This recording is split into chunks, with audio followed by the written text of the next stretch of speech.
quarta tentativa de fuga em Pedrinhas é desarticulada. Detentos escavaram um túnel para a fuga, mas a ação foi toda monitorada.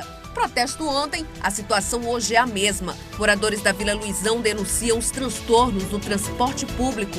Invasores do residencial Nova Terra, em São José de Ribamar, resistem à ordem de deixar as casas.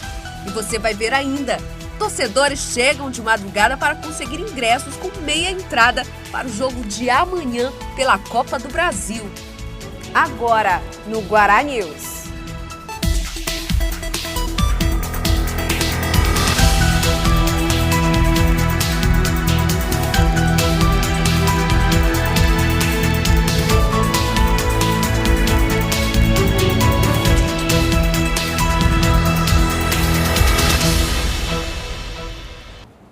Boa tarde. Um dia depois do protesto dos moradores da Vila Luizão, a situação continua a mesma. Dificuldades para conseguir ônibus. Não existem abrigos em nenhum dos pontos de transporte coletivo do bairro. Os passageiros têm que andar quilômetros para esperar os ônibus. A Secretaria Municipal de Trânsito e Transporte afirmou que iria fazer uma fiscalização hoje. Os moradores da Vila Luizão interditaram ontem a estrada do Araçagi.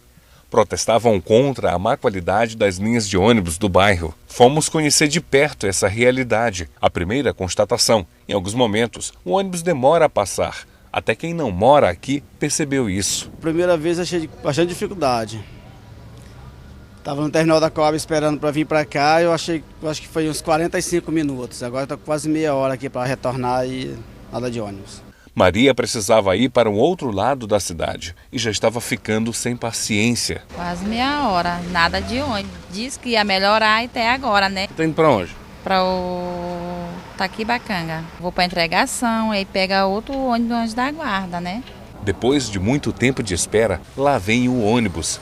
E ainda passa lotado. Douglas desistiu de entrar no ônibus com a sogra. A hora marcada agora para pegar o ônibus na rodoviária agora de 10 horas. E aí vai perder o ônibus lá na rodoviária. Por falta de ônibus passar lotado, não deu dela aí. No ponto final, o fiscal da empresa responsável pelo sistema de transporte na Vila Luizão diz que os passageiros exageram quanto ao tempo de espera nas paradas. O passageiro ele não olha engarrafamento na cidade. Mesmo aqui dentro do bairro? A cidade está cheia de engarrafamento, todo dia e toda hora. Mas eles falam que essa demora é aqui dentro do bairro.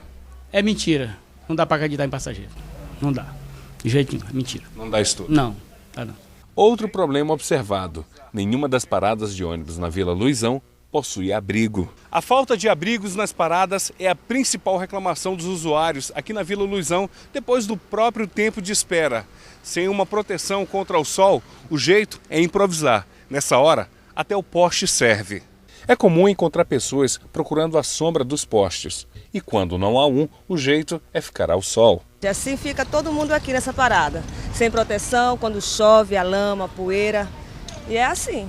Depois do protesto de ontem, a SMTT anunciou que iria fiscalizar a condição dos ônibus que fazem itinerário na Vila Luizão hoje. Durante a realização desta reportagem, não vimos nenhum tipo de fiscalização. Há rumores de que os moradores do Parque Vitória também preparam um grande protesto por causa do sistema de transporte público. Aqui, ruas precárias, falta de abrigos, a poeira e o esgoto tornam a espera pelo ônibus uma experiência bem desagradável. Ninguém toma decisão, ninguém toma partido para fazer nada e fica desse jeito. É uma situação difícil desses moradores. Mais uma tentativa de fuga de detentos foi desarticulada. Agentes do Centro de Detenção Provisória em Pedrinhas descobriram um túnel escavado pelos próprios presos. Mas a ação dos detentos estava sendo monitorada desde o último fim de semana. Esta é a quarta tentativa de fuga. De acordo com o secretário de Justiça e Administração Penitenciária do Estado, a ação beneficiaria a fuga de aproximadamente 50 detentos. Todo o trabalho estava sendo monitorado desde o último fim de semana. Na verdade, o Núcleo de Inteligência Penitenciária já tinha detectado esse informe ainda no sábado e passou esse informe. Nós determinamos imediatamente que o secretário adjunto fizesse a intervenção junto ao diretor da unidade para fazer a vistoria ainda no sábado e lá encontrou apenas uma situação ainda extremamente controlável. Ontem voltaram as informações para o núcleo de inteligência e aí imediatamente mandei a equipe do GEOP, que faz as rondas ostensiva penitenciária, no período noturno, de domingo a domingo, naquela área do complexo penitenciário, que fizesse a intervenção com o apoio da Polícia Militar. E aí, ao fazer a intervenção, encontraram realmente o túnel, naquele nível que está de 6 metros de comprimento, com 1,20 de profundidade. E, graças a Deus, logramos êxito. E aí fizemos o fechamento da área, redistribuímos os presos e estamos providenciando exatamente a questão da readequação do conserto do buraco hoje, para poder a rotina do presídio continuar na sua normalidade. No ano passado, aconteceram 2 dessas ocorrências. Em setembro, foi descoberto um túnel de 20 metros que estava sendo cavado em direção ao mesmo presídio. No mês seguinte, os detentos tentaram fugir usando dinamite para explodir o muro do cadeião. O que nós temos feito é exatamente vamos aumentar o trabalho de assistência aos apenados, aos presos provisórios, com o objetivo de inserir na massa carcerária a esperança de adquirir a liberdade pela dignidade, pela porta da frente. 2 homens invadiram ontem à noite o pátio da Secretaria de Segurança Pública do Maranhão, localizado no bairro do Outeiro da Cruz. De acordo com o secretário Aloysio Mendes, eles pularam o muro da secretaria para tentar roubar material de construção de uma obra que estava sendo feita no CIOPS. Os seguranças perceberam a ação e atiraram. A polícia foi acionada, mas os bandidos conseguiram escapar. E uma ação para combater a violência na capital foi fazer o remanejamento dos delegados. O rodízio foi planejado pela Superintendência de Polícia Civil, de acordo com o perfil dos delegados e as necessidades para cada área de cobertura. Os altos índices de criminalidade registrados na cidade nos últimos dias incentivou o rodízio, segundo a superintendente. As mudanças foram realizadas de acordo com o perfil de cada profissional. Foram analisadas a situação de cada área para onde os delegados foram remanejados. Então, esse remanejamento é uma atitude normal da Secretaria de Segurança, que sempre teve. Sempre teve e sempre terá, porque nós entendemos que toda mudança será salutar. Ainda de acordo com Caterine Chaves, o trabalho tem como objetivo melhorar o atendimento à população nas permanências das delegacias e plantões de São Luís. E pretende premiar os profissionais que mais se destacarem durante as atividades. É verdade, nós estamos trabalhando nesse programa de premiação por produtividade, objetivando justamente motivar o nosso pessoal. Mas ainda está em fase de estudo, mas logo nós estaremos divulgando esse planejamento. Está previsto ainda pela Superintendência de Polícia Civil da capital a realização de um curso voltado para 50 delegados da Polícia Civil do Maranhão em junho deste ano. E vai ser ministrado por especialistas do Departamento de Homicídios e Proteção à Pessoa da cidade de São Paulo. Estamos com a programação já toda montada para dar início a esse curso. Eles vão passar aqui durante uma semana, um curso intensivo com uma turma de delegados, tanto da Homicídios como das demais distritais e alguns delegados do interior, justamente para treinar os nossos delegados na investigação do crime de homicídio, especificamente do crime de homicídio, crimes violentos e na preservação do local do crime. A seguir, invasores de residencial em São José de Ribamar resistem à ordem de sair das casas.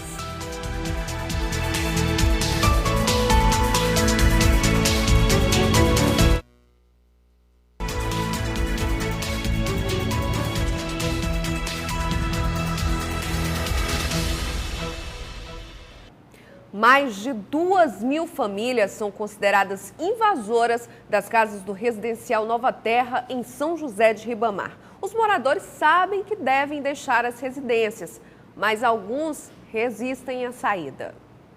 São cerca de 2.300 famílias ocupando as casas do residencial Nova Terra do programa Minha Casa Minha Vida do governo federal. Com a notícia de que deverão entregar o imóvel aos proprietários, essas pessoas organizaram uma associação para impedir a saída das casas. porque a gente quer um diálogo aberto, juntamente com essas pessoas que foram sorteadas, mas essas pessoas mesmo não estão dando um apoio, porque elas são as primeiras a defamar fisicamente e verbalmente as pessoas que estão dentro da casa, os ocupantes. A invasão dos imóveis aconteceu no final do mês de março, após as casas ficarem vários meses desocupadas, devido a uma pendência entre a Prefeitura de São José de Ribamar e os sorteados. O residencial Nova Terra reúne 4.000 casas e são destinadas a famílias com renda mensal de até R$ 1.600. Mas o que essas pessoas denunciam é que a maioria dos sorteados não precisam de moradia. Segundo Dona Moema, ela fez a inscrição no programa. Foi sorteada, mas não recebeu o imóvel.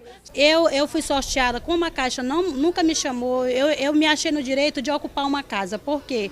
Porque isso aqui é um programa que diz que é para pessoas que necessitam. Se eles me tirarem daqui, eu não sei nem para onde é que eu vou. Tu tá entendendo? Eu não tenho para onde ir. Segundo um dos líderes da Associação de Moradores e Ocupantes do Residencial Nova Terra, a acusação de que os verdadeiros donos são recebidos com violência é falsa. Não tem agressão, a gente está conversando pacificamente com eles, mostrando a situação e dizendo para eles procurar a Caixa para resolver a situação deles.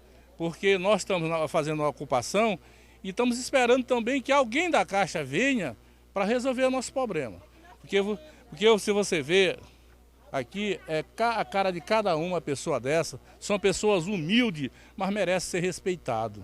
Este outro líder espera que a Caixa faça um acordo com as famílias e que a retirada seja pacífica, porque entre os ocupantes existem crianças, idosos e pessoas com deficiência. Porque a gente não quer nenhum conflito entre ambas as partes, porque aqui a gente está para apaciguar a situação. Já está disponível no site da Prefeitura de São Luís a guia para pagar o IPTU 2013. O tributo vence em 31 de maio. O contribuinte que pagar até o vencimento em cota única terá um desconto de 15% no valor total. Quem optar pelo parcelamento deverá pagar em até 8 parcelas, conforme o valor do tributo. O IPTU pode ser pago em qualquer agência bancária. O site da Prefeitura de São Luís é saoluistudojunto.ma.gov.br. O Ministério Público Estadual ingressou na Justiça contra os organizadores do Metal Open Air, o MOA, que foi cancelado em abril do ano passado, depois da desistência de bandas e prejuízos para o público. Os responsáveis pelo festival de rock podem ser punidos por crimes de estelionato e indução do consumidor ao erro. A ação foi encaminhada à 8ª Vara Criminal de São Luís pela promotora de Justiça de Defesa do Consumidor, Lítia Cavalcante, contra Luiz Felipe Negri de Melo, Natanael Francisco Ferreira, a Negri Produções Artísticas e a Lamparina Produções. No documento, a promotora realiza vários pedidos, como a interdição das empresas organizadoras do festival, quebra de sigilos bancários e fiscal, assim como a indisponibilidade dos bens móveis e imóveis das empresas e dos denunciados. Também é solicitada a condenação dos denunciados por danos morais e materiais causados aos consumidores com a devolução dos valores pagos devidamente atualizados. Na ação também é solicitado o pagamento de indenização por dano moral coletivo no valor de R$ 2 milhões ao Fundo Estadual de Proteção e Defesa dos Direitos do Consumidor. No inquérito apresentado à Justiça, a promotora cita os inúmeros problemas que levaram ao cancelamento do evento logo no segundo dia, após a desistência de 33 bandas que alegavam o não pagamento de cachê. Em relação à parte estrutural do Metal Open Air, a promotora critica a falta de itens que constavam no material de publicação. Segundo a promotora, o lago artificial não existia e o camping indoor estava localizado dentro de um estábulo. Em nota, Lamparina Produções, uma das responsáveis pelo MOA, informou que entrou em contato com a Promotoria do Consumidor para esclarecer todos os fatos ocorridos no evento, que buscou os meios legais para ressarcir as pessoas que adquiriram ingresso e que honrou todos os compromissos firmados. Além disso, a empresa disse que está produzindo um documentário para mostrar as dificuldades de produzir o evento desse porte no Maranhão. No próximo bloco, torcedores chegam bem cedo para comprar o ingresso do jogo pela Copa do Brasil amanhã, no Castelão.